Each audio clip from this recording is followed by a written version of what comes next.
All right, this is part two.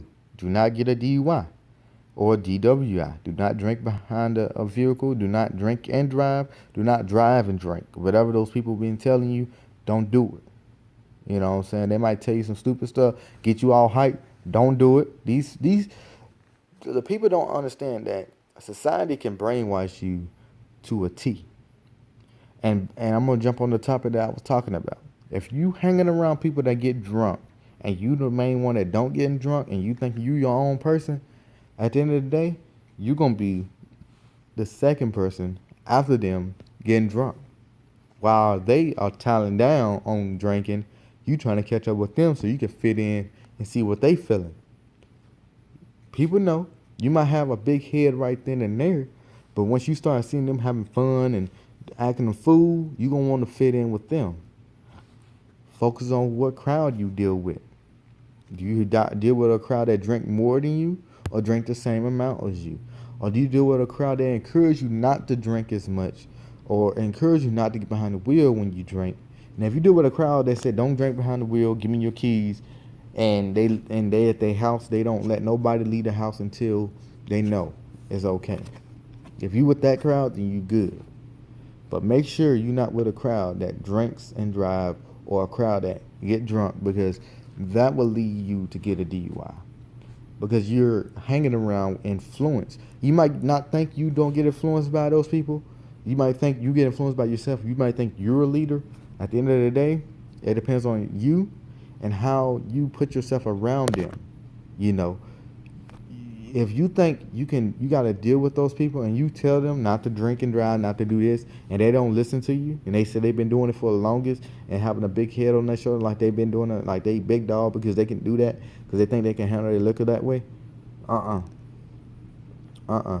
It doesn't matter how fun you have; it's how fun you have in jail. Now, if you can't go to jail after you doing all that, toodles for you. You know what I'm saying? But you're gonna end up catching a case eventually. Don't think that you're okay because you got away with it for like a few years. You go catch it.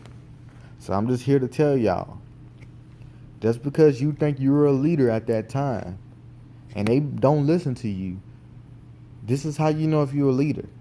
If you can deal without them, in your mind, if you can imagine yourself dealing without them, then you're okay.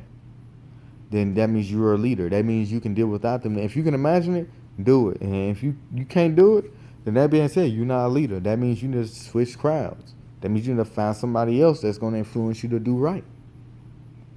Now, if you married or anything like that, I'm going to tell you about that. The marriage thing is a big, tough cookie.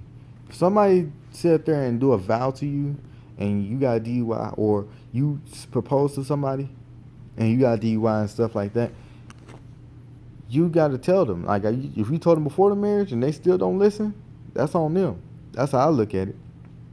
But you also got to look at it like this. Don't do it because they're not going to understand it until they go through the trials and error. A lot of people, this society has been brainwashed to the point where they won't stick it out for you unless they got trained to do so.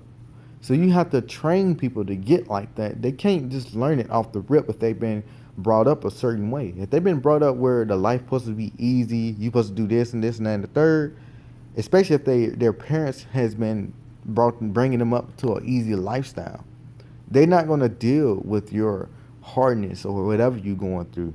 It doesn't matter what it is. It's because they brought up to that. Unless their heart has changed, they got trained that way, even if they had an easy lifestyle, but they learned how to be humble and to love you in a certain way, then yeah, you can still stick with a marriage. Now that's another thing. That's one reason why I say if you got DUI, wait, do what you got to do to get that stuff off your record. Because this is ways you can get it off your record. You can pay it off, or do something to make a lot of money and then get it off your record like that. You know, that's another thing. So all I gotta say is I pray for y'all. Hopefully none of y'all don't sit out there and get behind the wheel after y'all drink. I know people's gonna go out this weekend, but hey, don't do it. Don't do it. This 4th of July is coming up, so yeah, definitely don't do it then, cause they gonna be hot then. So I suggest y'all make a backup plan, make a plan, cause if you do not plan out what you're gonna do, the main thing that's gonna happen, Somebody's gonna fuck up. Either your battle buddy or you. Either you or your friends. Just letting y'all know. God bless. Have a nice day.